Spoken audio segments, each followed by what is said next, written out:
Hey guys, welcome back to the Jasmine Ortiz show.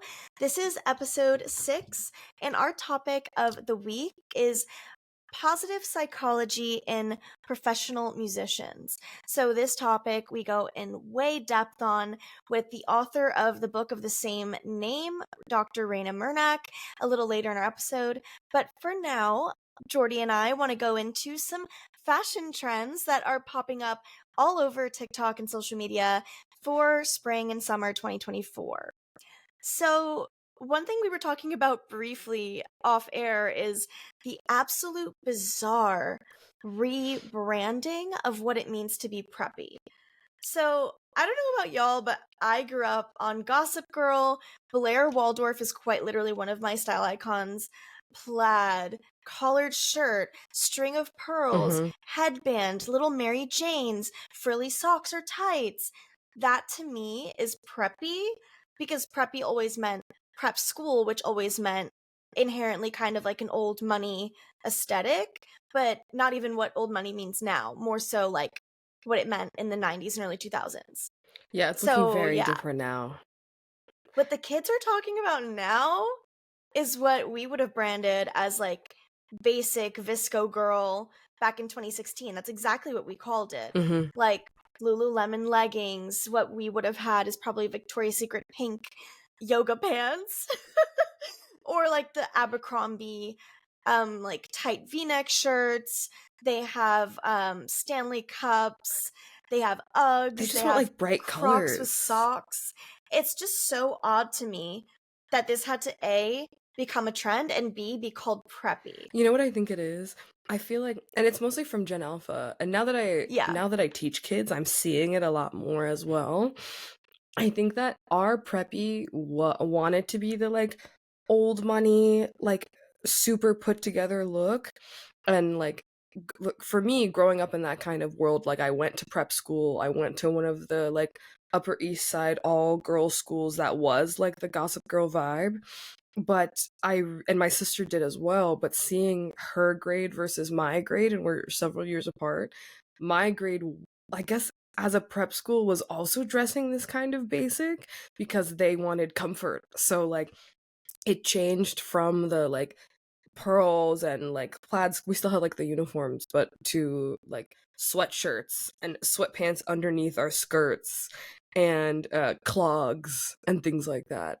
And it's seeming like kids just like want that aesthetic again because they've been given all the clothing that we were wearing when we were going out in high school. Yeah, Like that is all so the clothing that's true. been marketed to them has just been like older, like too old for them. Way too adult. Yeah, and they want it back. I don't know why I guess they're calling it preppy because I guess the prep schools now dress like that, so it's not the same. But it's like that and Yeah. like bright colors, like clothing from like Justice and things like that. They want the sugar lips back, which is crazy. I'm gonna say a really hot take. I think this is a sign for the degradation of fashion in our society. Like, I think it's just not as important to people anymore, but status through branding is. And that, I think, is the biggest negative takeaway, because if this is the prep school look, previously, prep school would be no visible brands because you're so wealthy that you buy high quality, maybe one of a kind pieces, right? And you almost see the same kind of thing being emulated in the thrifting world now, where you're trying to get that old fashioned, higher quality, one of a kind look, which is honestly what I prefer. But now you're seeing the prep school being emulated because they can afford these brands that are genuinely so unattainable for the majority of Americans and the majority of young kids. Like, I just saw a tweet or an X, whatever it's called. I don't think y'all understand what preppy means. If you wear oversized sweatshirts, leggings, white socks with Crocs slides or dunks, carry a Stanley, and like oversized sweatshirts, you are the exact definition of preppy. That blew my mind.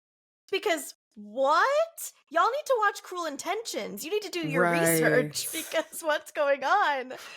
Y'all Oh need to my watch god, like Clueless and then tell me what's Clueless. preppy. But I guess if they want to rebrand it, I guess it's not ours anymore.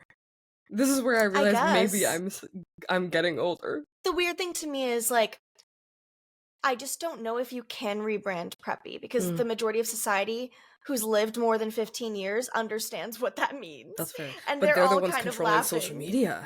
So I don't know. I know, it's weird. They're also the ones trying to bring up tankinis, so I don't know. Oh god, not this. Okay, so let's move on to the next topic because I'm just gonna get heated and keep talking about it.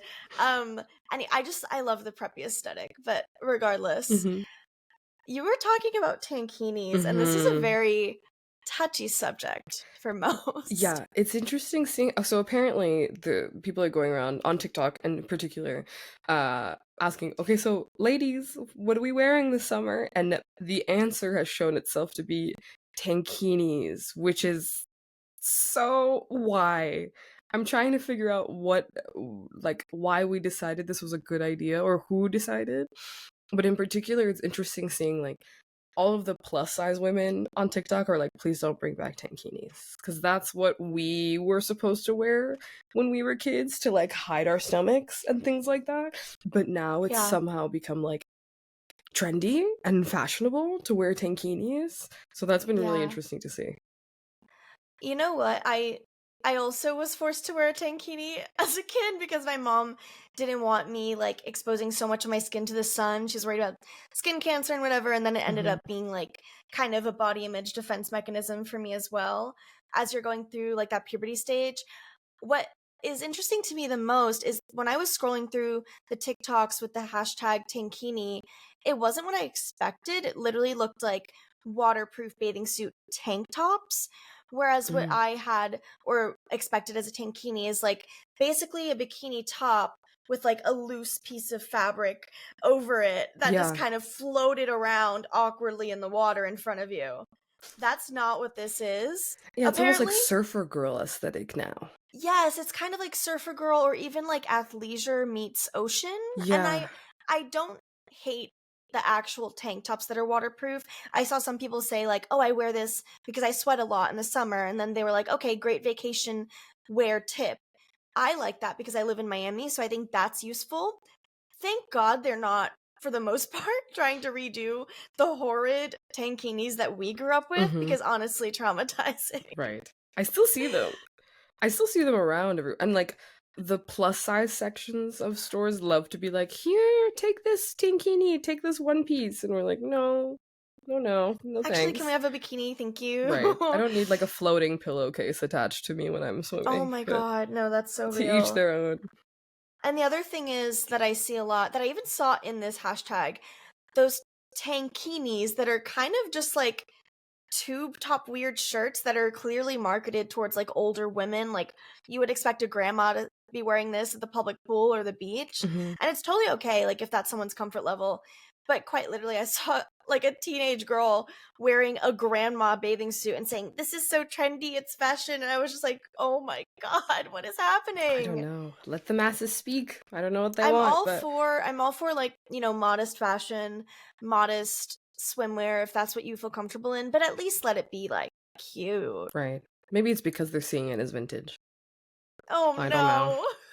Not this again. I won't be buying a tankini. I had a plethora of tankinis from 2000 to 2012, and I will not be bringing you back.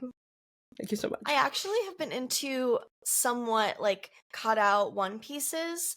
Like I have a one piece that's like a push up on top and then has like two kind of diamond shapes in the middle. Those are cute.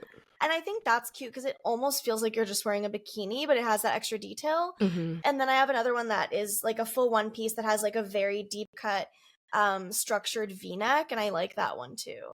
So that's like when I want to feel more covered up or whatever, I wear that. But I don't know about a tankini. Yeah, I don't even know. I haven't even gone shopping for summer yet, so we'll find out. Watch me end up in a tankini. Oh my god, girl, don't do it. Don't do it. Another thing we were thinking of talking about was the Chinatown slippers, quote unquote, vintage rediscovery that's going on. If y'all don't know what this is, there's Chinatown in New York City has these like red slippers with a little like mesh on top. They're all colors too. Yeah, all colors. I've mostly seen the red ones, but you can get them in general. And apparently somebody picked these up somewhere and has decided that they are vintage and super cute and trendy. I'm letting you guys know now, those shoes are not comfortable. So I don't know where you're gonna go in these, but if you haven't tried them, don't waste your money, because guaranteed somebody's gonna put them up on Depop for like $20, $30, They're and worth someone's gonna buy them. $1. Right. Like, they Don't buy were them. literally sold for $1 for decades. Yeah. This is like the classic New York City grandma shoe. Like, at least grandma that doesn't have foot issues yet. Right. Because these are literally a piece of plastic between you and the floor.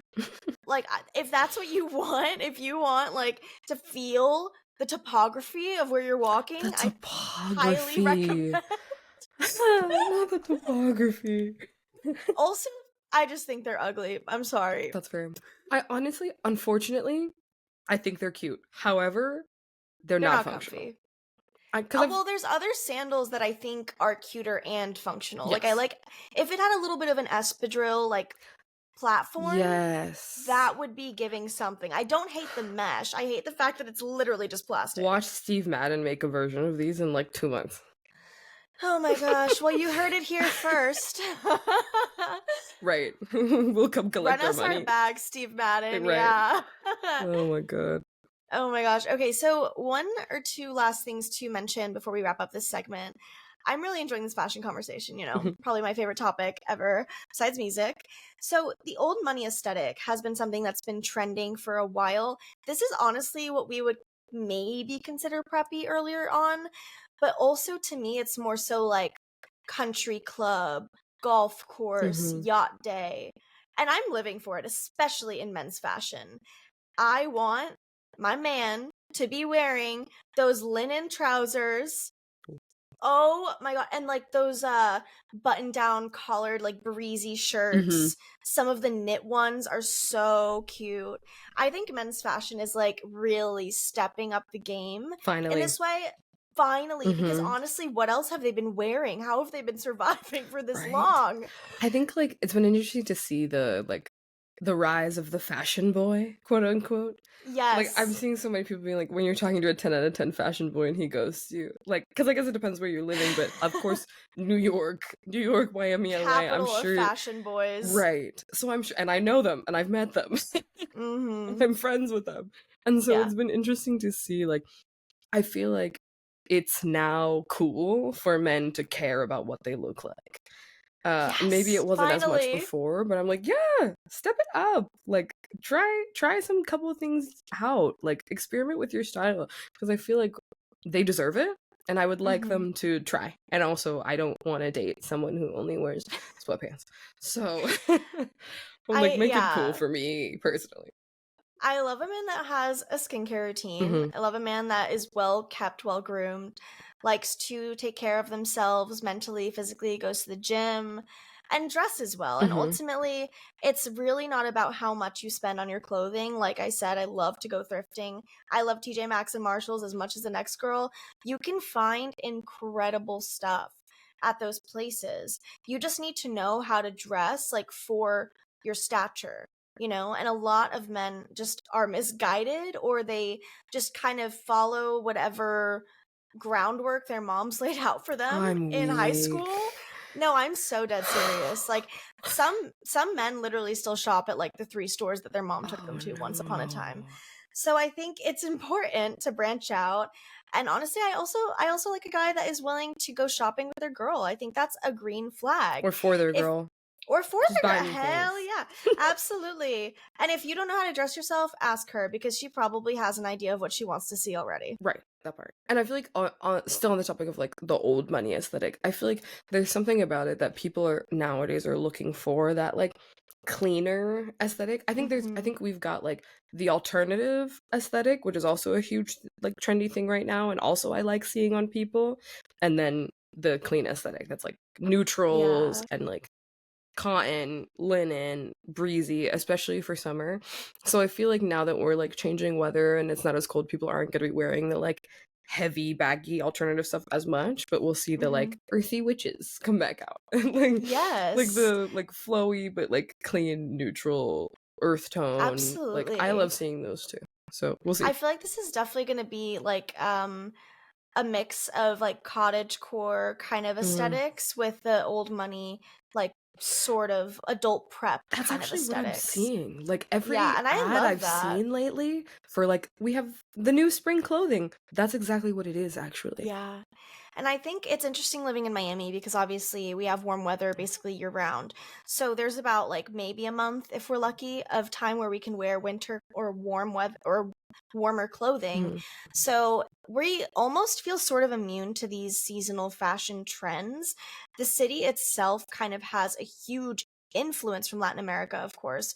So you kind of see like that old money aesthetic coming through always because a lot of like the Latina culture here like does matching sets, Mhm. almost like business casual but sexy, like Mm. office siren.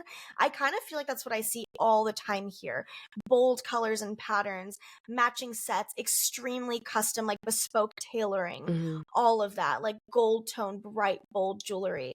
I feel like that's what I see here a lot and I love it. That's gorgeous. Yeah, I feel like I've definitely seen some of that in your wardrobe, so I'm like, you definitely you fit the vibe. Thank I like you. it. It's a good look. Okay, guys, I could talk about fashion for literally 3 more hours, but we have to go into a commercial break before our next segment. Hey guys, welcome back. Today is episode 6 of the Jasmine Ortiz show. I cannot believe it. It's already been over a month and now a month and a half. So exciting. So, this week's topic is inspired by our guest later on today, Dr. Raina Mnac. Her book, titled Positive Psychology for Music Professionals, is actually also what we're going to be talking about here as our topic of the week. So, Jordy, a bit about positive psychology. Basically, it's the practice of understanding your weaknesses and strengths, understanding your deep belief system, and utilizing that to engage with yourself from a lens of gratitude and empathy. That sounds amazing. That's So, everything I of need. course, Reina is an icon, and this book that she wrote is actually a psychology workbook, similar to a psychology workbook that you would use with a therapist, where you can do specific exercises and write out your answers and responses to various scenarios. So, in general, what I wanted to talk about with positive psychology is the reframing of how we as artists look at ourselves, Mm. because I think personally, like, it's so easy to focus in on a lack of what's going on right now, what you wish was happening versus what you've already accomplished. Mhm. I think it's definitely been, and Reina is an icon and was also our professor in college. And for me in particular, every time that I ever worked with Reina, it was exactly this, like figuring out your like how you see yourself as a person and as an artist and connecting the two. And I feel like she was one of the professors who like really saw me in that way and empowered me a lot. So I'm really excited about this book and I'm happy that she's doing her thing. Yeah, I feel like for artists, especially us as independent artists and women of color, like so many of these qualifiers are constantly like trying to push us down in a lot of ways, or like trying to find our niche, trying to break out of certain views or stereotypes of what kind of music we should be making, or if it's even worth it to be making music.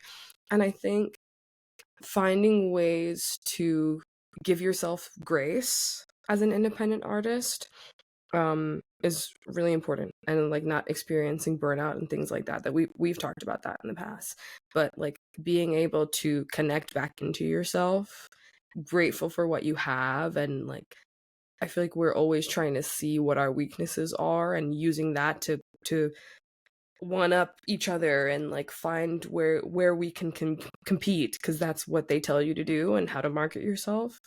But I think that it's a really important thing to just keep in mind, like what you offer and what you bring to the table. But yeah. 100%. I agree completely. I think it's so much harder actually to reprogram your brain to be grateful Mm. and to think about the positives that you have are all around you. It's so easy to kind of fall into the trap of comparison, something we've talked about before. To me, comparison is the thief of all joy. Mhm. Whenever I find myself in that headspace and I see another independent artist or formerly independent artist that's now signed to a label, and I'm comparing up against what I'm doing or my timeline or how old I am, how old they are, it only distracts and detracts from what you're focusing on and what your ultimate goal is. Agreed. It's a lot of that. And I feel like especially for us, since we went to college and like we were in music business classes, I remember they had us do a SWOT analysis. Do you remember those?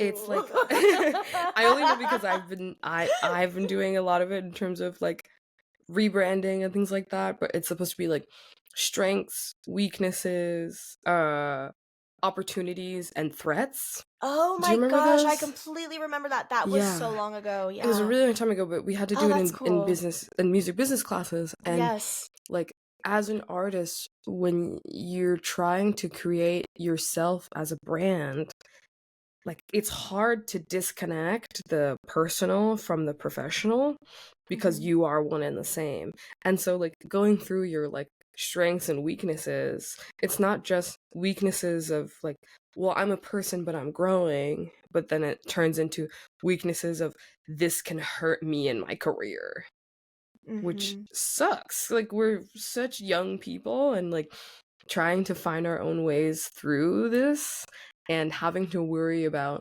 if, you know, not having enough money or being independent, not having a team, like all the lacks are the things that we feel like are holding us back and that can hold us back, but it doesn't, like trying to find ways to make sure that that doesn't become all we are, I think is a really important thing.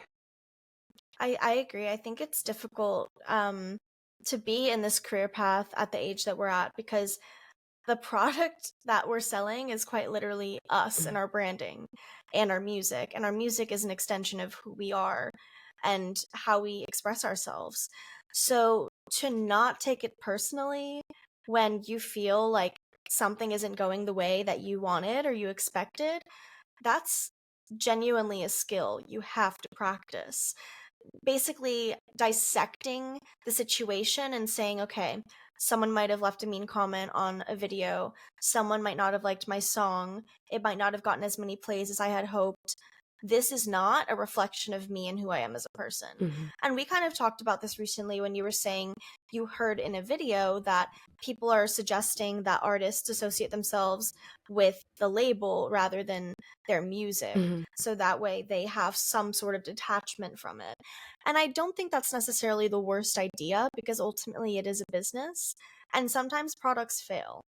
And the main way to move past that is to think of something else and try again. Ultimately, as something that I struggle with immensely is I think this content creator mill that we constantly have to feed. I posted a TikTok this week where I used Sabrina Carpenter's song Espresso. I'm working late because I'm a singer. That one. And I said I'm working late, parentheses, constantly anxious about the never-ending cycle of creating content. And then the next one was because I'm a singer, parentheses, no, literally I am, please stream my music. One of my friends commented, please talk about this on the show. How do you navigate that? And I know we talked about it a bit in episode 1, but for anyone who's a new listener, a little bit of a refresher on that, Jordy and I discussed that as independent artists, we have to wear this content creator hat. And while it's absolutely difficult and daunting at times, I also think it's a huge strength that we're able to do that for ourselves. 100%. I think we've been instilled with the kind of wherewithal and independence, I mean we have to be, but to be able to be self-sufficient. And I think maybe that it extends into other parts of life, like we have to like carry and wear multiple hats all of the time, but especially because nobody's rooting for us as much as we're rooting for us, right? Maybe at a certain point, but like from jump you have to be your biggest fan and you have to believe that your voice is worth something in order to even think about putting out music and things like that. And so I think that at least for us, I'm glad that we can carry that into the rest of our lives. Like, I feel like we're fairly confident people. And I feel like you have to be to a certain extent. You almost have to be like very slightly ego driven and a little narcissistic to be an artist, because you have to believe you can get there, like where you want to go. And like, not in a negative way. Like, I think we should all have self-confidence, but like to have the belief that like I am worth listening to and like my words mean something, I think is a really important thing. And I'm glad that we have that, because I feel like it extends into other parts of life in a really positive way. And one thing that you said sticks out to me, that you said it's almost like we need to be a tiny bit narcissistic or ego driven. And I don't disagree with you, but it does sadden me that that sort of self-confidence and even your own thoughts, your ideas, how you present yourself is genuinely taught out of us. In the school system, and I'm not really faulting teachers or even administrators, it's more so like the culture of otherness that people are given when they behave this way, when they are self-confident, and how other kids react to it, because there isn't really intervention from adults protecting the individuals that end up maybe a little different, right? I remember when I was in elementary school, I went to Catholic school for 2 years, and we would have mass during the day, and we would have to sing in mass. And I mean, my little 6-year-old self would belt my heart out, loving to sing whatever was put in front of me, basically. And the teachers would turn around and say, "Why are you showing off? Really? You need to sing quieter. You're overshadowing all the other students." And I was just singing passionately. And if it's truly about spirituality, why wouldn't you want me connecting that intently? So that stuck with me my entire life, that this system is not built for people like us. It's not built for people who want to think outside the box, unconventional job paths, unconventional talents, things that they have to bring to the table that society doesn't necessarily deem as what they want you to get out of school. So that kind of just gave me a little bit of a chip on my shoulder, where for a long time I shut up and sat down, and I was like, okay, like this is what they expect of me. And then one day I realized that's not what makes me happy. That's interesting that you said that, because I feel like there's a weird cultural juxtaposition as well, because like my family's Haitian, and Haitians are primarily Catholic for the most part, and my family was also Catholic, and I went to Catholic school as well, but we had two different churches. So there was the one that my family went to, like in Queens, and then one's in Brooklyn. And then there was my school one, which was predominantly like white kids from Long Island. And in that one, it was the same thing. Like you could sing, but you had to be very polite about it. And if you were too much, then they had something to say. But Haitian church is not like that at all. Haitian church has 3-part harmony.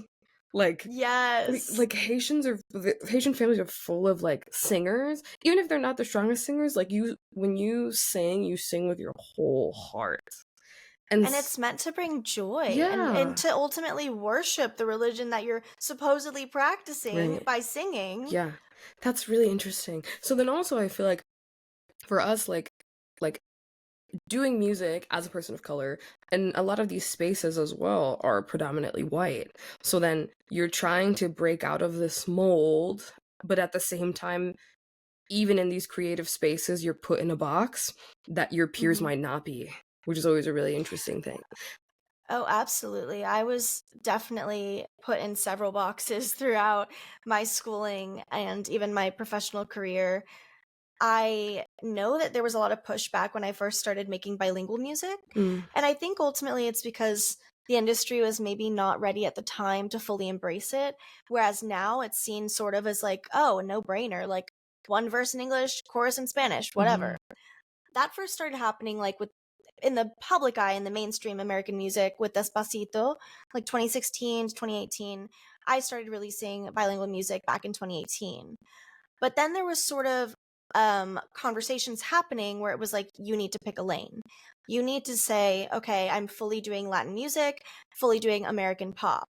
There's no intersection there. And that is so inherently backwards from what you see has come into the forefront today. I mean, you see Drake and Beyonce having verses in Spanish. You see Bad Bunny playing on American pop radio. And dating Kendall Jenner formerly. That part. It's like the crossover. Yeah, the crossover has gone far above and beyond what anyone's expectations were.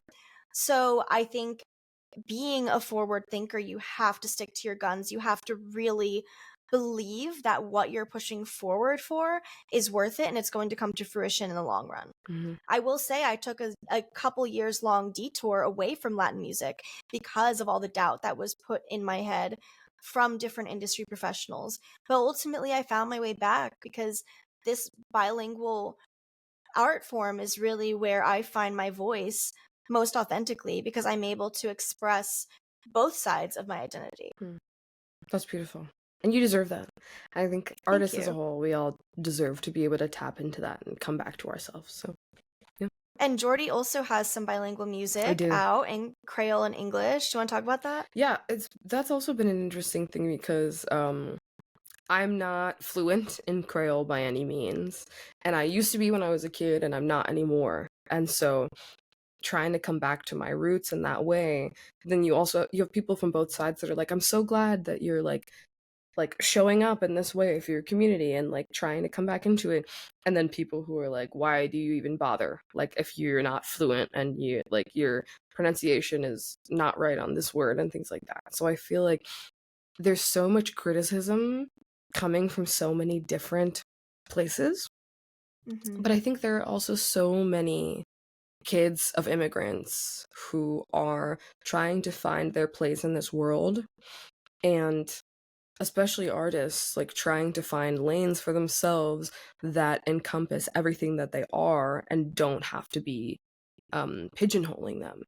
And so I think that for any listeners who are also artists trying to find their kind of space in that way, there's room for you.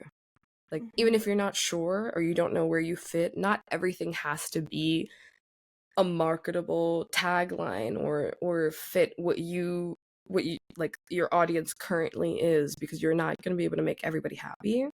But I think as long as you're happy and you're expressing yourself in the way that you want and you're trying your best, that's all that matters, you know. And I feel like people also forget that like Selena wasn't fluent in Spanish. I didn't even know that until a couple years ago. Selena Quintanilla, yes. For context. Selena mononym, not Gomez, wasn't fluent in Spanish when she started. And now she's like this huge icon for the Latin community. And I feel like she's one of a kind in that way. But I think that there should be space for people of multiple cultures and like coming into Western society and kids of immigrants trying to find their place, that we should all just be able to express ourselves the way that we want, and we deserve it. And Selena is definitely, like, to me, a huge inspiration and like the quintessential Latina American, because there's so many other children of immigrants who don't speak their parents' language or their grandparents' language, or who are trying to learn it. And there can feel like there's this immense judgment at times from older people in that culture, where there's like a disgust or a disdain, like, oh, you don't know the language, like, what's wrong with you? Or on the flip side, it's like, why do you even try, like you said earlier? So I think it was brave of her, especially in the era that she was doing it, to put out Latin music and then to rise to this immense level of popularity in the US. Which was really impressive. Yeah. Love you, Selena. Okay, so we're going to move into a quick commercial break before our next segment. Raina, thank you so much for being here today. Thank you for having me. This is so cool. Absolutely. So, for context, everyone, Raina was one of my very favorite professors here at the Frost School of Music. We're here live today in her office in the Coral Gables campus. So, Raina, I know that you recently wrote a book. I know that you were an esteemed professor here at the university. I want to talk a little bit about your journey with music. Perfect. So, to start out, I want you to tell our listeners and viewers a little bit about you. Who are you? Where are you from? Okay, I'm Raina Mnac. I'm from New York originally. I love music. I love art. I love color. I love helping people find like their freedom to be themselves, their truest voice, which I mean, we'll get to my book for sure, but I'll just like flash it just because it's happening sooner or later. But the impetus of this was sort of like a culmination of experiences. But one of them is like my lifelong mission to like tell people that they're okay exactly as they are, which, you know, I think we both share a lot of that impetus, even in you doing this. It's like visiting creatives, having really honest conversations. I was watching some of your other episodes and fanning out over some alumni. And, you know, I think that in music, we're very sensitive people. A lot of times, like, we have maybe more mental health journey challenges than others because of that sensitivity. And what are we sensitive to? Beauty, love, art, pain, and extra sensitive. Like, it's almost like if people could see it just in like regular color, we're seeing it in like full color. We're feeling it all the way. And right? Like, and I think as anybody who is more artistic as a child, like it's like you find art, but art finds you. So growing up, like I just really loved color, like truly color. Like I think that was like, we love the color that you love as well. Yeah, that may have been my first love. Like I have vivid memories like in a crib, and I will not take us back to when I was in a crib. That will take all day. But I remember seeing this like mobile of like these silk hearts and this like gradation of color, and I really do feel like that was very formative.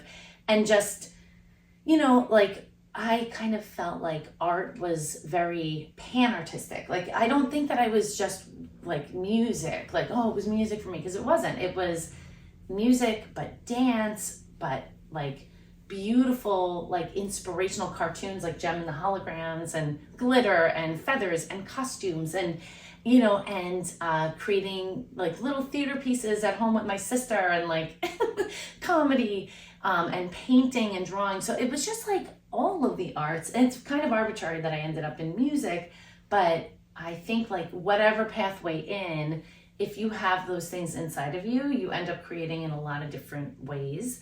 So my pathway led me in through music, and I have music degrees, and I have an undergrad in classical voice, a master's in composition, and then a doctorate in composition, classical composition, and vocal pedagogy. So, and a certificate in instructional design, and I'm a reverend. I could marry you, you know. Really? Yeah. Oh, yeah. Call. I didn't know that. Okay, I know I'm calling when the time is right. Oh, yes. So, but you know what I mean? Like, it's sort of like, no matter what my degrees were in, I feel like I just looked at life as like a continual learning process. And having those degrees in classical, I learned so much about the orchestra, how to write for instruments, how to think in a different way, tons about different types of voice techniques, all of those things as a pop musician and as a performer, like I use and source in everything I do and in working with students. But, you know, I've been teaching here at the university for a long time. I did my doctorate here, and I've been here pretty much ever since. And developing fun things, including some AI projects that we're working with Jasmine on. More on that eventually. Exactly, more on that to come. But yeah, for me, I just feel like there's not a year or a semester that goes by that I don't question everything, see how well it went, or what could be improved, and like tap into like, okay, what are the 18-year-olds doing now? Like, like a new class comes in, like, what resonated, what didn't, where are their minds? And, you know, it just keeps you young and fresh for listening to music with new ears constantly. That actually leads into a question that just popped into my head.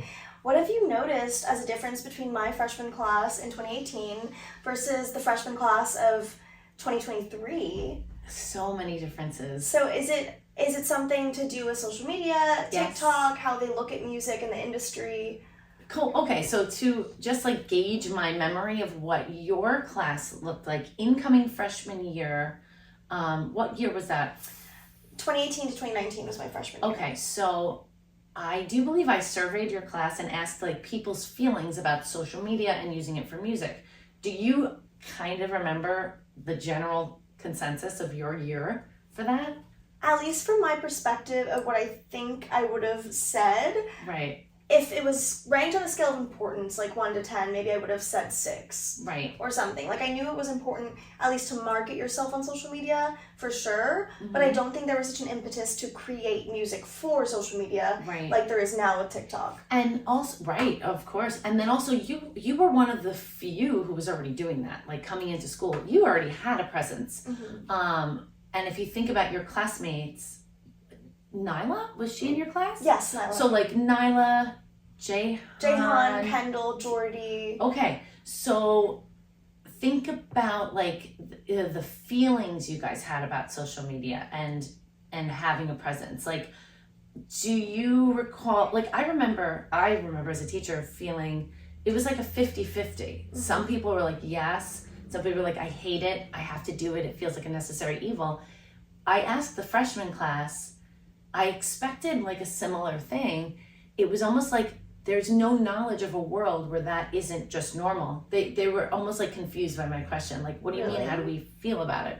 In the same way, I could ask you, like, how do you feel about driving a car? Like putting like stepping on gas and like, oh, you know what I mean? Like, you're just like, what do you mean? It's like, I felt like I was asking a question from like a prior. Like, how do you feel about breathing? Yes, exactly. So there's like this total integration of that as an absolute, like, duh, of course you have to do that. As opposed to, like, I felt like in those years, it was still like... It was very transitory, I would say. Yeah. I definitely felt a bit like it was necessary evil. I still feel that way. Those words I remember hearing probably coming out of my mouth and everyone else's. Necessary evil. Because I think we've all, especially in the past 6 years, between 2018, when we graduated in 2022 to now, have come to terms with the reality. It's like, you know, slow acceptance, kind of. And I did come into college with quite a following already on Instagram, but ultimately I wasn't taking it as seriously as I do now as a business. I was absolutely using it as a business card, but it wasn't my business, if that makes sense. That makes total sense. So it was like a landing page, but now it is where I want to have the clicks, where I want to have an absolute transition between people viewing my Instagram page and then viewing my Spotify or my YouTube. I definitely look at it differently now. It's another interesting thing that I noticed. I think so many guidance counselors in high school, this is going back, but this is like back even slightly before your time, but your time for sure, have said things like, you know, be careful what you put on Facebook, which is not necessarily like the social media of choice. I mean, it certainly isn't for young people, and it's I might be on it, but I'm not on it. Like, Instagram's my jam, you know. Like because I love pictures and I love taking pictures and posting pictures. Like maybe too much, but I think enough teachers and guidance counselors told kids, be careful what you put there because colleges are going to look at it. And so another interesting answer I got from like last year's freshman class is, oh, Facebook is just for college teachers to see. So it's like a fake version of your resume. Isn't that interesting?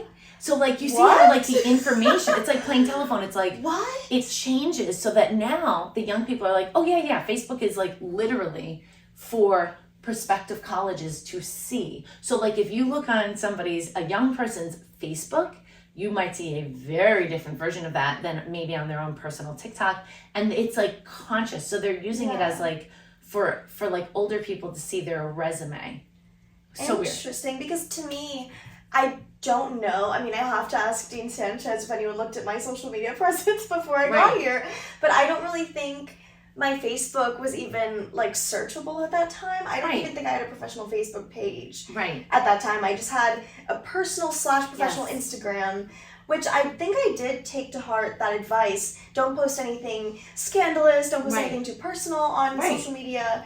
And now it's almost like the art of how much can you get away with posting before it gets too far. And actually, Jahan, Jordy, and I spoke about this last week, where we were talking about where's the line of privacy when you're an artist. And you have to have a public persona. And it's like, what do you want to share with your followers versus what is personal and private to your family, your partner, your friendships. And oftentimes I feel like my page, I'm talking about my own personal struggles. I'll be very transparent about those things.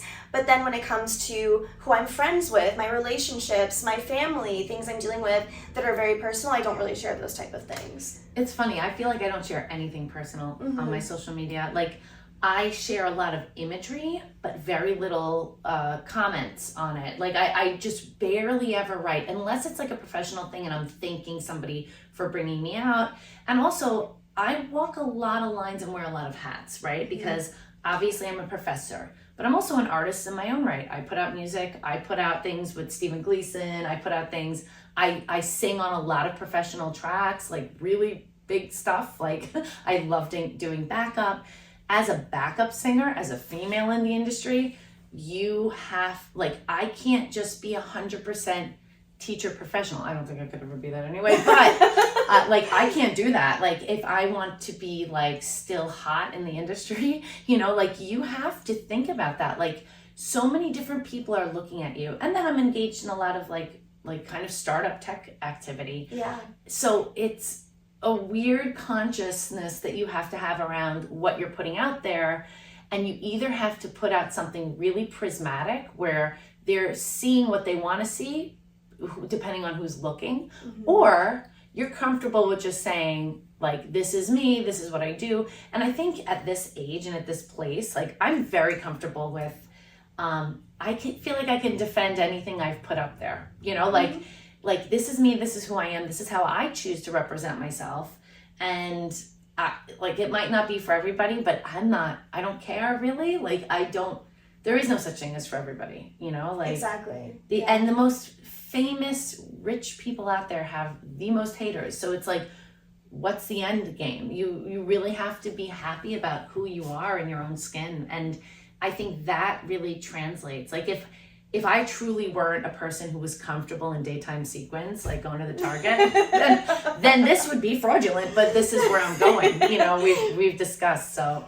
Yes, Raina tried to say earlier that she doesn't normally dress like this, but you absolutely do. I do, yeah, exactly. So I agree. I think something else we talked about last week is the more you put out there, the more you're judged on. Yeah. And ultimately, you have to be okay with that. You have to be okay being judged on whatever you have in your public persona. So hard, man. And I think the biggest transition for me with starting this podcast was being able to be transparent about the thoughts I'd been having behind closed doors about things in the industry, things on social media, my own mental health, just the journey post-college, how difficult that transition truly was for me. Wow. So being able to talk about it, I think, has been really cathartic, actually. And I've heard a lot of people reach out to me saying, oh my God, it's been really hard for me to make friends post-college. I've really struggled with this transition. So it's nice almost to find the community and other young people who are also facing the same exact problems. Well, it's funny. Like, I feel like we all face the same problems, but we don't have spaces that are safe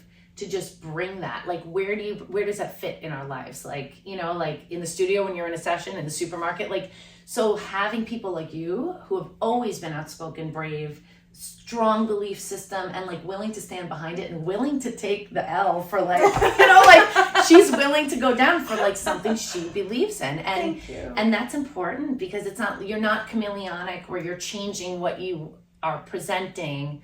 Now, you have the freedom to be an amazing chameleonic artist and person, but like, I know that your values are very consistent. Like, if you believe in something, you evangelize it. Like, you go out there and speak on it. And I think that's so important. And like, even just doing this, I think it's so great because it's like creating this space. And I guarantee, I'm going to put this as a prediction, okay? Okay. And I want to enable this because I developed like a 700 some odd person Frost alumni list. Oh my gosh. Yes, of people I've taught personally here, right? So I am working on getting to see which cities they live in. But once that is a little bit more neat and presentable, I think that you guys are going to connect to alumni from like 10 years ago that you would never even like know, like, wow, they went here.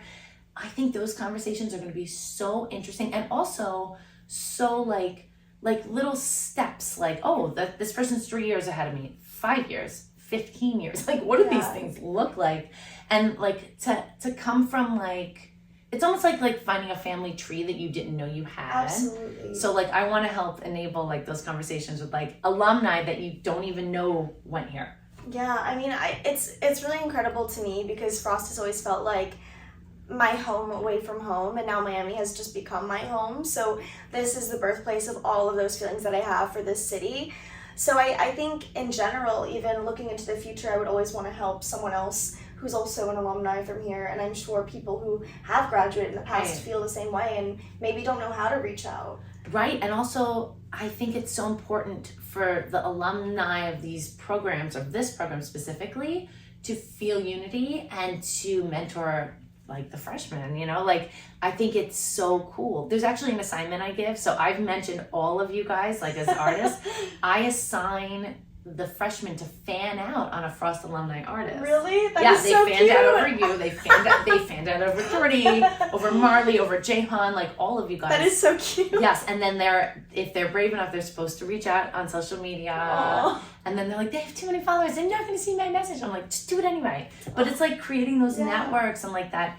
You know, it's fun. Like it's so awesome for me to keep in contact with all of my students.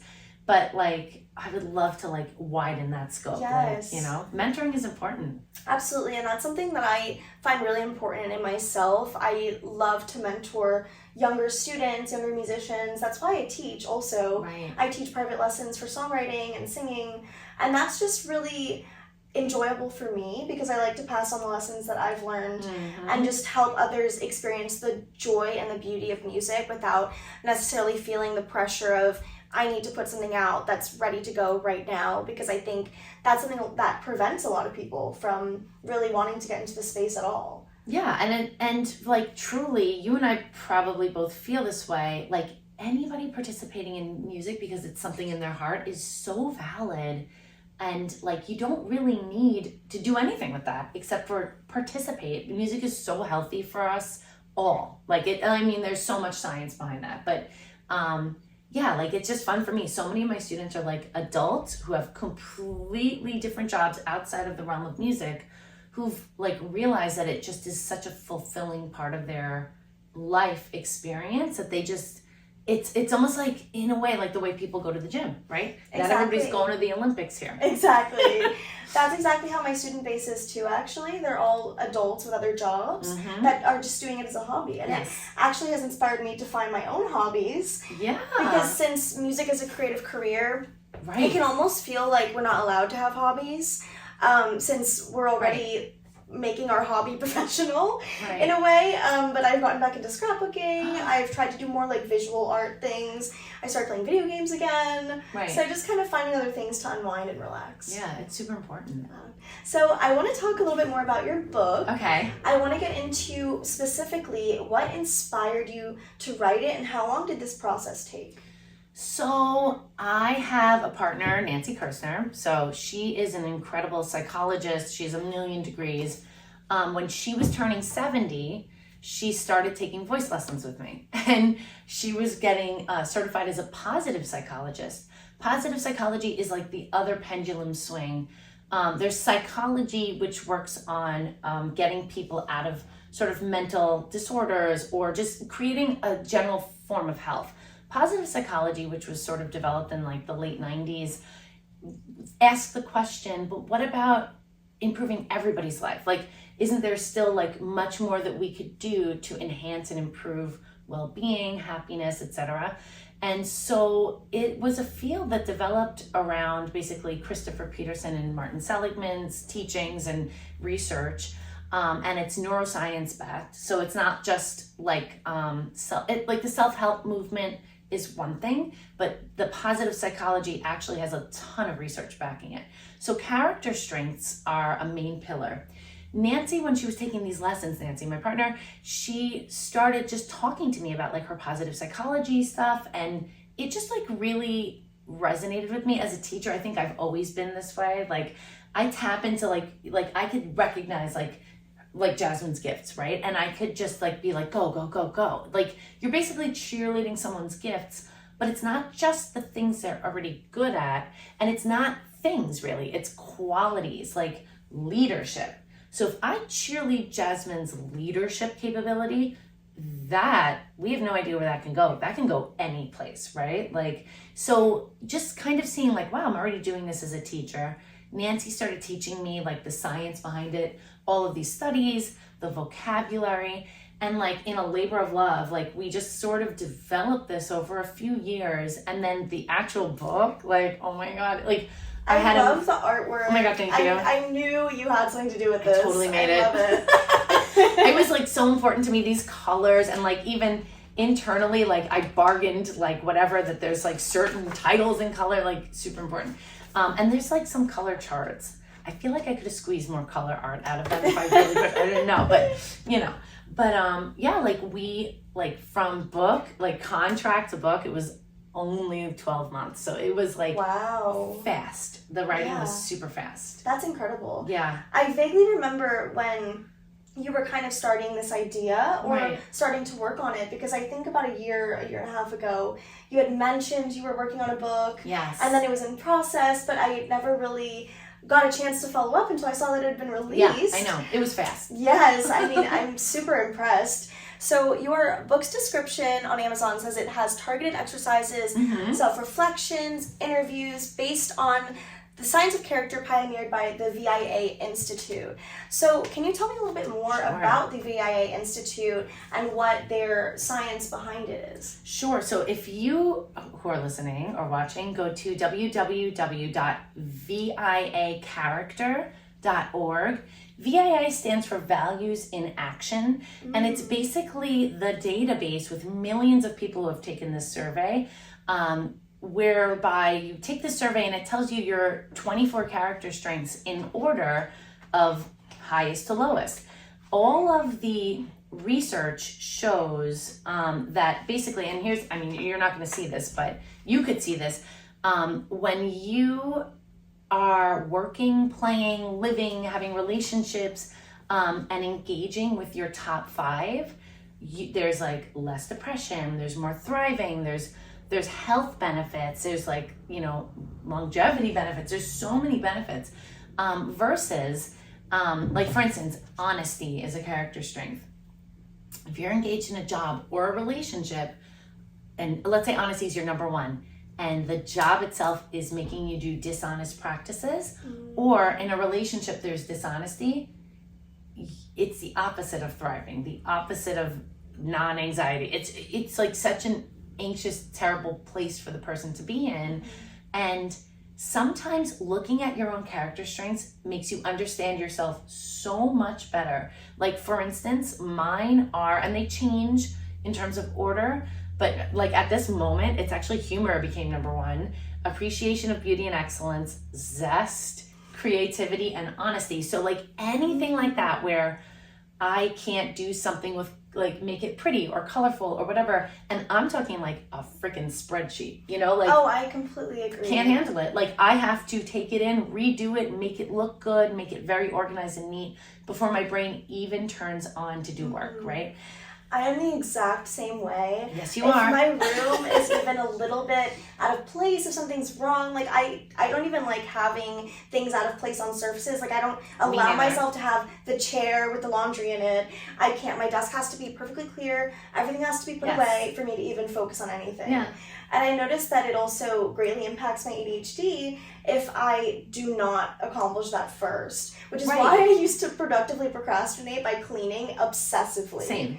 It's just like, I've always related so much to you on so many levels. Oh my God, yeah, exactly. So, and it would be interesting for you to see like what they are, because like, so like it's helpful as a human, but as an artist, oh my God, like when I was definitely at a creative crossroad, like I did not know where I wanted to go. I was getting the job as the head of Contemporary Voice here, and I realized that job, it's a tenure track thing, so I have to be like all full steam ahead on like whatever my, you know, artistry is or whatever my creative endeavors are. And I just didn't even know what to do. And it was just so much pressure. It's like, you got to be famous. You have to be internationally known, nationally known, but this reputation, it's like, that's like one of those clogging, like this is like what you were saying about like artists who are just trying to put something out, but like they're totally almost disembodied from what they're doing. Yeah. This, like the character strengths and doing a session with Nancy helped me basically see myself. And like anything that we could do to remind us of who the F we are, especially in the arts, is like so important. So it kind of started with me having that great experience and then wanting and needing to share it with the students and by extension, like the artistic community, because this is not just for people who are artists or, you know, just musicians. I wanted to do this for like all the professions that are like music adjacent. So I've interviewed attorneys, music supervisors, business people, therapists, like all across the spectrum. And it was so interesting because I went into these interviews thinking, oh, I know, like you're a lawyer, your strengths are going to be the justice strengths and the fairness strengths. And his couldn't be more not that. And I realized that the reason why people have like a lot of success and branding in the way they do their job is because people aren't this, right? The lawyer who has humor as number one is really funny. He's going to resonate with his clients, with maybe a jury. Like he's going to lighten the mood when things are really scary or heavy or have a ton of financial implications. And he's very successful. And it was it was research for me. Makes sense. Yeah.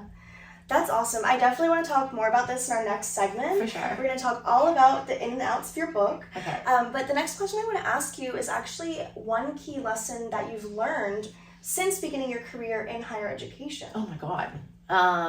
Geez, there are so many, but I think it's very important in higher education to innovate. So I think that it's, you know, there's this old adage about like a tenured professor, of which I am not yet, but like just sits down, talk to me in a year or two, but I'm just kidding, but like just sits and does their thing and like checks out. I think it's so important in higher education to be so engaged with what's happening and what's current and constantly innovating, constantly thinking of ways to better the local community, the global community. So I think if you pair for me, innovation is a passion, but like pairing it with being a strong individual and not being afraid, even though it's scary, to speak your mind. And it has gotten increasingly scary to like say what you mean what you say, because there are consequences. But I think it's very important to model being true to yourself, to your students. Like when I was not fully wearing these like peacock feathers, like when I was like thinking, oh, to be a good music theory professor, which is how I started, I have to look like name any male music theory professor and teach the way any of them did. And I like very quickly I couldn't do it. And I felt like I was a failure in the realm, doing it their way, not realizing that I could fail at trying to be someone else, but I'm going to succeed all the time at trying to be myself. And like, so whatever it is you do, really spend that time loving yourself. And that's where it starts. Like, you can't be ashamed of who you are. You have to fall in love with who you are. And that sounds so cliche, but taking moments and just saying, I got to find the beauty in me. I have to fall in love with myself. It doesn't matter. Things that I perceive as my flaws, I have to see how they are my gifts, how they're going to help me help someone else. Like, it's just, and it's constant. It's not like something you set it and forget it. Like, and as you get older, and especially as a woman, like you have to contend with so many societal things that are just like layered on top of you. You really have to like clear it out every so often and just like reconnect with yourself. And then bring that sort of authenticity back to whatever you're doing. 100%. I will say, coming to Frost, I was really kind of intimidated by the world of higher education and music, and especially like the masculine energy that would be present there. And seeing someone, can't imagine what she means by that. And seeing someone so feminine and bubbly and funny and just 100% authentic made me want to be that way. And I found that actually post-college, I've started allowing myself to enjoy things that I enjoyed in childhood again. Good. And not be embarrassed or ashamed of it. Like, I've always been really a huge fan of Harry Potter.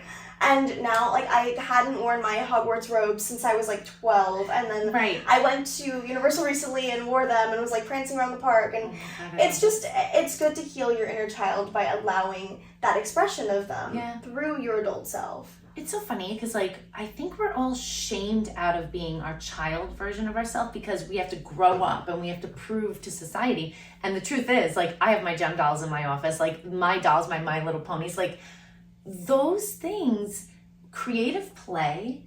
And actually Nancy talks a lot about that in the book. Like, it is so healthy. When you watch children, there's no self-consciousness about creative play. Here we are as creators, and we have so much self-consciousness. So much baggage about it. So much. And like, to get to a place where you could throw that Harry Potter robe on and prance around a park, that's huge. And for me to get to a place where I'm like, yes, I've never stopped loving my doll collection. Yes, I have more money for more dolls at this point in my life. I have no problem throwing down. If they want to release another anniversary edition, that will be mine. Like really embracing those things that like lit you up, because they're very informative. Like, what was it about Harry Potter that lit you up? Like, I think it was just the magic of it. I mean, not to be cliche, but I think the fact that there was a female character, Hermione, so I chose a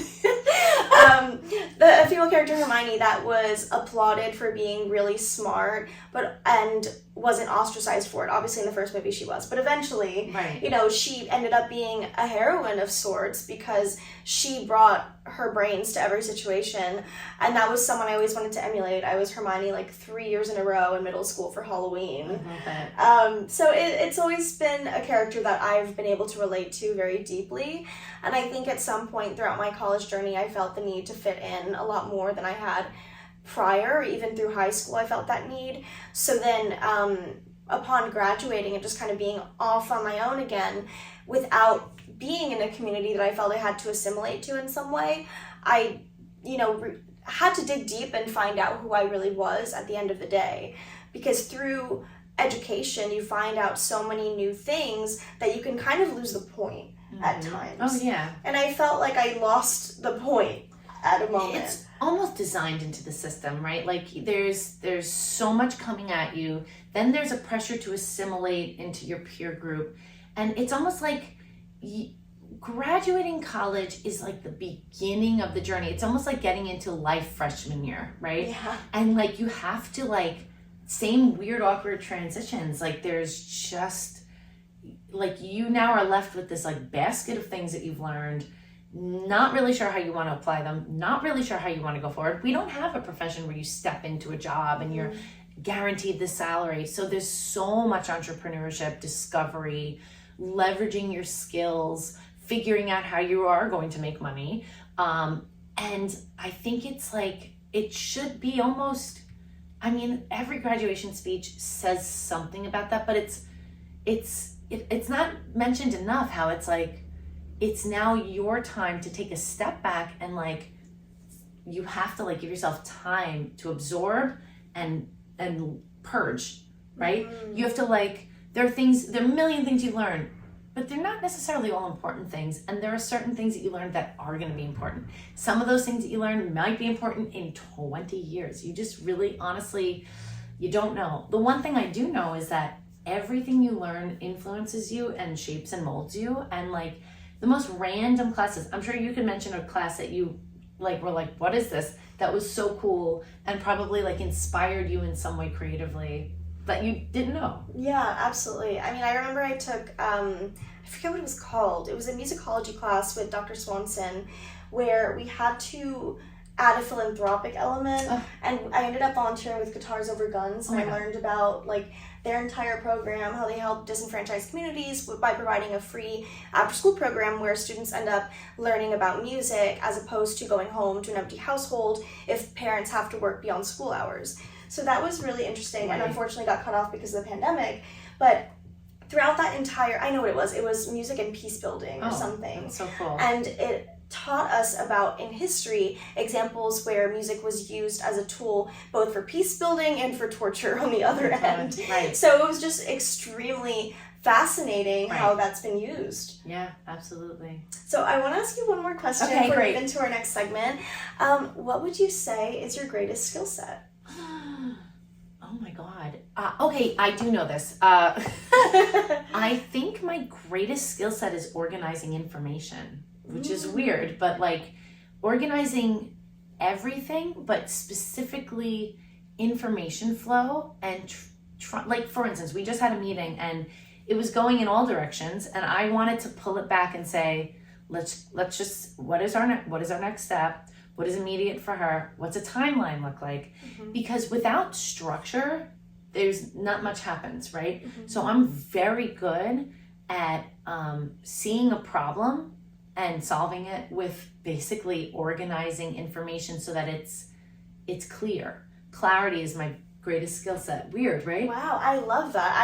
I think I need a little bit of mentorship on that skill set. Love it, anytime. All right, guys, we're going to move into a quick commercial break before our last segment. Hey guys, welcome back. We're moving into our segment on the topic of the week. Our wonderful guest, Raina Mnac, is going to discuss her latest book. Yay! I love it. Latest book, like on Sun Life, you know? I love it. Hey, you're going to be. We're manifesting. We're manifesting. So I'm really proud of this book. And it is basically, it goes through the character strengths, which is just like informative for any population. It doesn't have to be music professionals. But what I did is I created all of this for the lens of musicians. So there's a lot on the, how character strengths intersect with the brain, things about the brain that are actually interesting. But like, I think maybe the best way I could like show you what I mean, forgiveness, which is one of the character strengths. So, and I just randomly turned to this, but I talk about forgiveness, what it is. We talk about forgiveness in the brain, some affirmation, so like actionable things. I forgive others when they behave badly or upset me. I process that information to guide me in my future relations with them. Musical examples of forgiveness, calling a band member after a fight, right? Allowing for the humanity of a bad moment in a rehearsal, providing training to a teacher who made a rookie mistake, deciding to manage a notoriously difficult artist after their rehab, producing an ex's music, setting up healthy boundaries with a toxic band member, getting the band back together after a lengthy breakup, and renegotiating a contract with the label with whom you were at odds. So another thing I found very interesting, and there's a workbook thing, so there's discussion questions, self-reflections. I did treble and bass. So like treble, overuse of forgiveness, and bass, underuse of forgiveness. So overuse of forgiveness is permissiveness. So examples are a junior high school choir director who allows the classroom to become unruly, or a performer who accepts a lesser than agreed upon fee after a gig. Underuse of forgiveness is mercilessness, right? So a church musician who holds a grudge because a member of the band switched churches, God forbid, and a music director who berates musicians in front of a crowd because they are playing the wrong chords. So, and then there are some action steps. There's a VIP. I actually made Selena Gomez my forgiveness VIP. Oh, okay. Right? Like she's gone through a lot and she's had to forgive quite a bit. Yeah, absolutely. She's been so graceful in the public eye. Totally. And then I kind of do some things that are very actionable. Like there's interviews and stuff, but there's like last set is applying these things, like putting these in like daily strength rituals or group activities, and then very musically specific things, strength activities for individual musicians, for choirs and orchestras, for music industry people, activities in the classroom. So it really like puts a very useful, it's almost like it's like a workbook, I feel, because there's in every chapter there's these self-reflection like diary entries that is asking you, like in the forgiveness, I think it was like, where's an area of your musical life where forgiveness would be a benefit? Ooh. And it's like, oh God, like I actually have an answer for that one. Tell me. I think I need to forgive some of the people throughout my high school experience that dissuaded me from feeling confident as a musician, specifically other students and even teachers that felt women should not play guitar. That was definitely something that I held on to for a really long time, which is why I didn't play guitar publicly for a lot of college, and I didn't really start playing it again until recently. Wow. So like to go on that, why do you feel that was their view? Because to understand where they came to that is going to help you forgive them. Interesting. Okay. Well, I think for the teachers at least, it was definitely a generational thing. In the jazz department specifically, it was very male-oriented. I was the only female jazz guitarist in the entire school. So with that being said, myself and the other 2 male guitarists that were in my year were constantly pitted against each other, not necessarily in a friendly competition sort of way, but almost in a way of you can never like reach this standard. Right. And I think to understand where the teacher came from would be to understand maybe how he grew up or the implicit biases that he held just from his own individual life. And like, because Jasmine's doing a forgiveness journey, which I love, like the important thing to know about forgiveness is it's not saying it's okay. It's not saying, I forgive you, that was okay. It's, I'm letting go of the energy I'm holding on the grudge, on that being not okay. That's a big difference. It's not saying, it's not permissiveness, right? It's not saying like, oh, it was cool that you did this. It was your generation. Ish. But it's saying, I kind of have an understanding as to why you might have made that decision. But more importantly, the forgiveness is for Jasmine to say, you know what? That's not going to be part of my story consciously anymore. I'm over it. Like I'm putting that behind me because I don't want to spend more of my life energy on something that I can't change. And that maybe if you look back, some of those things push us into being stronger advocates for women in music. Like, you know, like I know certainly like all those moments that you're speaking about, I've had a million of them, right? Like, and what did that do to me? It kind of made me a warrior, you know? So it's like at the end of the day, it's things make sense when you stand back, but like going through them, they're very painful, and they are definitely things that I think it's important sometimes too to write a letter to the person. And they say like, write a letter, don't send it. But write a letter, send it, you know, like, hey, you know, I just want you to know, this is how it felt. I'm sure you've moved on in your teaching styles, but like, here is a list of female guitarists who, you know, are current and modern and this and that. You should listen to these, like teaching moments. Yeah. Right? Absolutely. I think that's really important advice, kind of reappropriating the narrative and taking ownership of what happened and being able to move on from it conscientiously. Yeah. I think that's so important. And earlier you talked about the survey with the VIA Institute, and I actually did take it. Oh my. And I wanted to talk a little bit about my results. So excited. Because you discussed a couple of your top ones. Yes. I was interested to come out with love as my first one. Interesting. Valuing close relations with others, in particular those in which sharing and caring are reciprocated, being close to people. I definitely will say that I have no output without input. I've always felt that way, which is why I was so depressed during the pandemic. Wow. Because I felt so isolated. Even my first year post-college, I lived alone, and most of my friends had moved away. So that also made me feel really isolated. Of course. I'm definitely a person that needs community and that feeling of love to surround me. Well, it's so funny, like her very first strength, love, right? Like when it's violated, and COVID violated her top strength, caused like equals depression. Like it's just very direct. And like all of those things, like, and knowing that about yourself, it's sometimes just like really reinvigorating to see it on paper. Like you took a survey, it's telling you, oh yeah, you know, remember when you were depressed over COVID? Like you didn't have the input for your output. Like you were not charging your own battery with what makes you really glow as a human being. So, and also so I'm looking at her strengths. It's a love, curiosity, appreciation of beauty and excellence. Which we share. Yep. Humor and creativity. So we share, oh my God, like probably because curiosity comes up from mine, curiosity, creativity.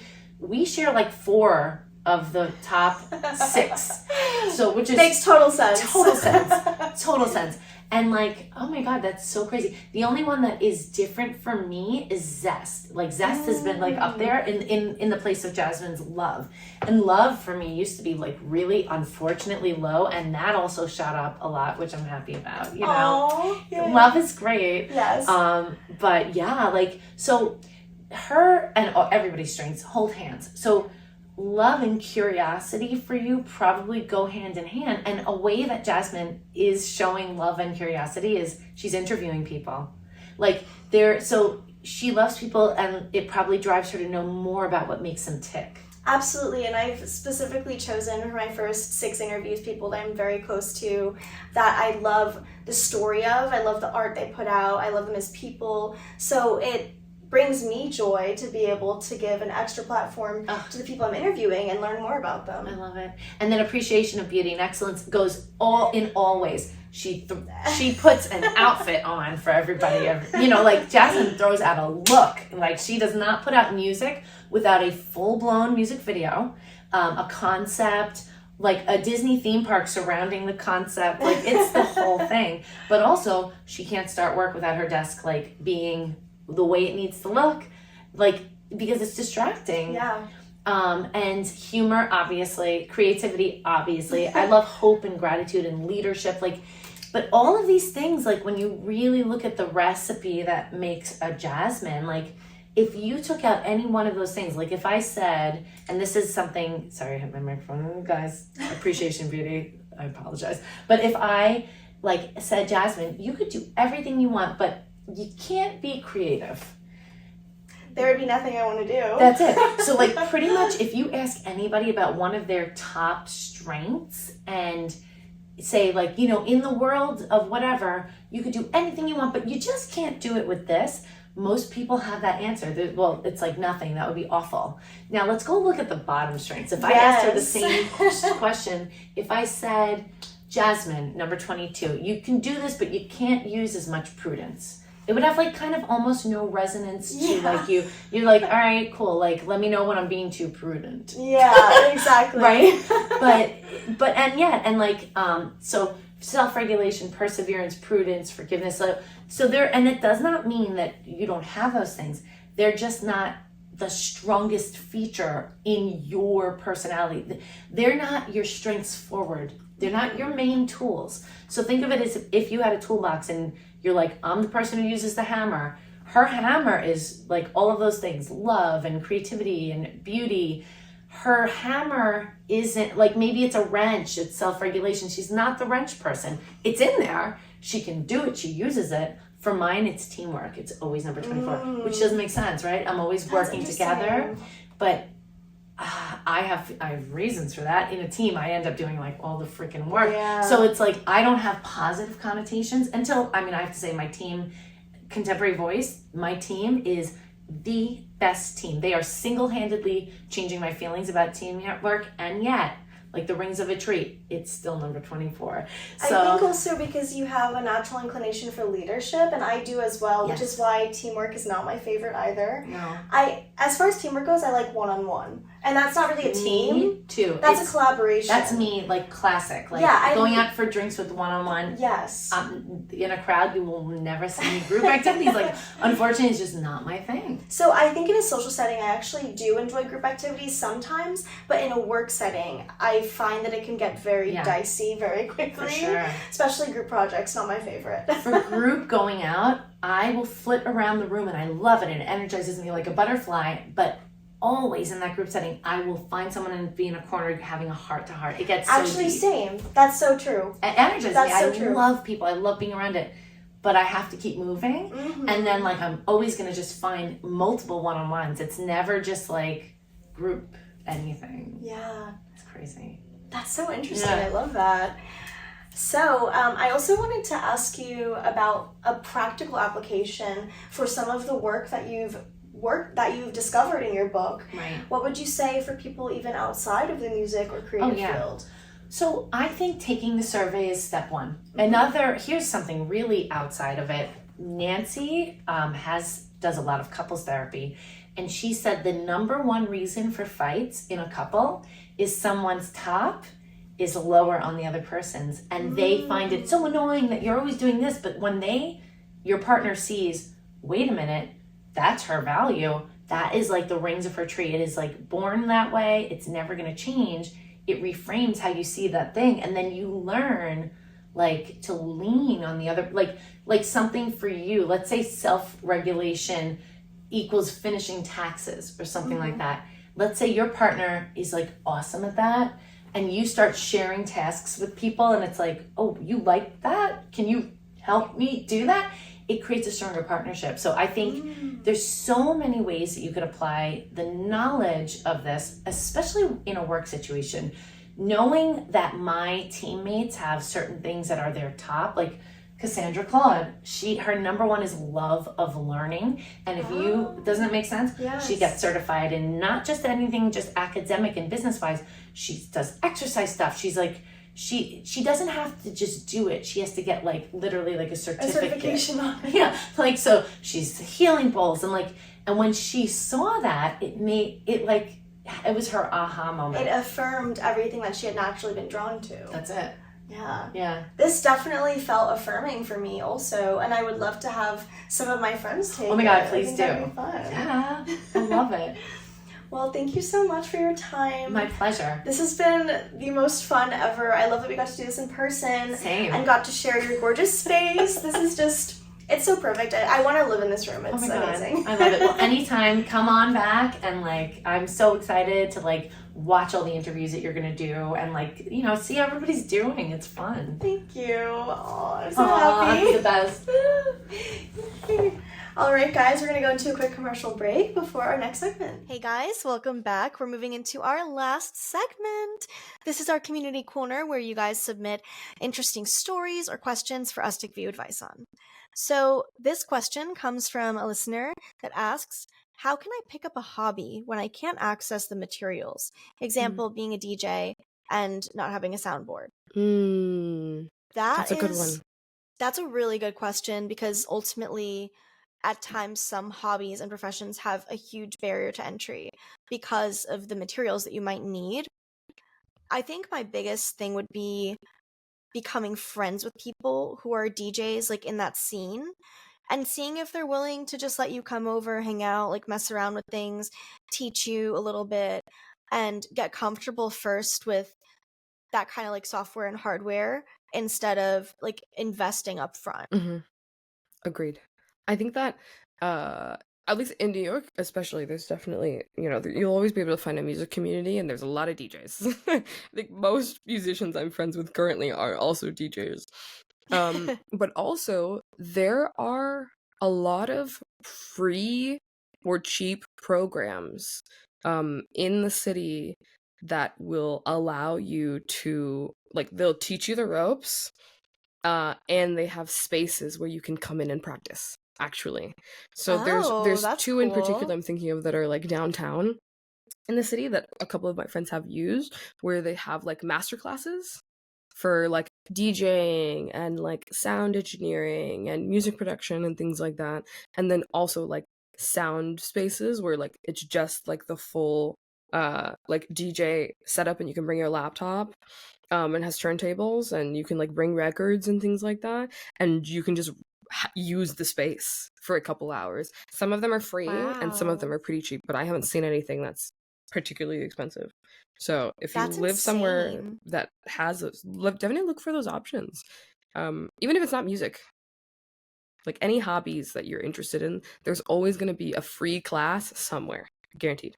Yeah, that is so cool.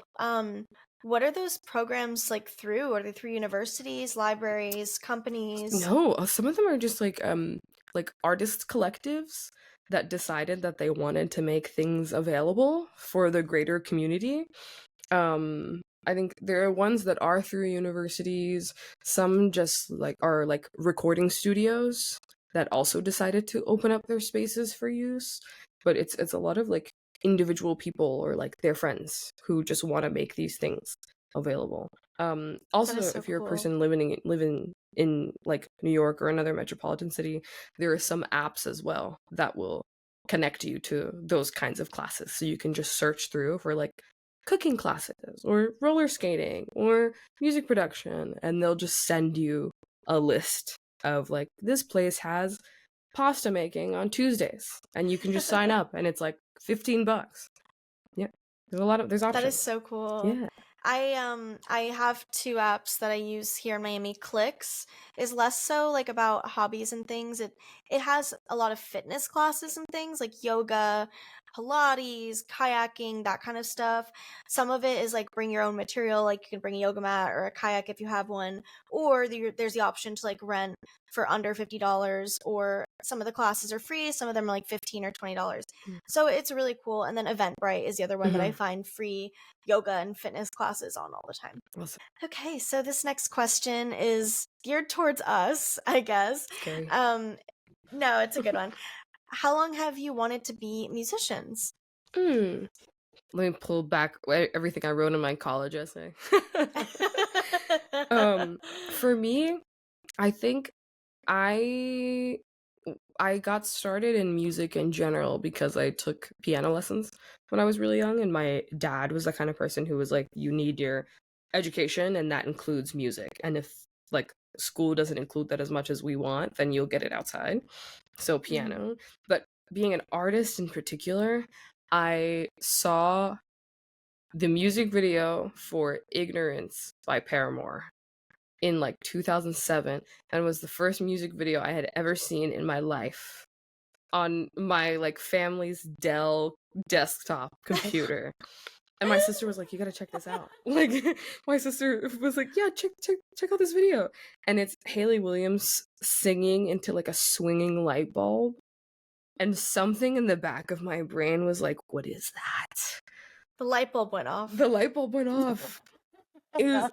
I'm watching like red-haired Hayley Williams singing into a swinging light bulb, and I was like, whatever that is, I want to do that. I like that. And then the rest was history. I love that. I've told this story a couple times, like in my own interviews, but basically I was 3 years old. My parents were in a dinner meeting in Atlantic City, and I escaped from the table in my high chair, climbed out of it, and walked my tiny little legs all the way up to this old 1920s Prohibition era like theater stage, climbed the steps, and sat down at the grand piano and started like tapping out this little melody, like some random thing. And as people do with little kids, they turn around and they're like, oh, how cute. And then by that point, my mom realized, oh my God, my kid's on the stage. I need to get her out of there. So she ran up, and I quite literally was negotiating with her, like, are you going to get me piano lessons? Are you going to get me piano lessons? She's like, yes, I'll get you piano lessons. Let's just leave. Like, please, let's go. So I left, and then I bugged her about it for like the next 3 or 4 months until I met my piano teacher that I ended up being with for 15 years, Miss Elizabeth Keller. And she normally wouldn't take people under 5, but she did sit down with me for an audition. And because I was able to follow along and enjoy it, then she ended up teaching me until I was 18. Oh, I love that story. So I think like forever. Yeah. Okay, guys, thank you so much for submitting these questions. Thank you for listening. Once again, this is the Jasmine Ortiz Show with my lovely co-host, Jordy Polycarp. Check us out on Instagram, and you'll hear from us again next week. Remember to keep it Jasmine.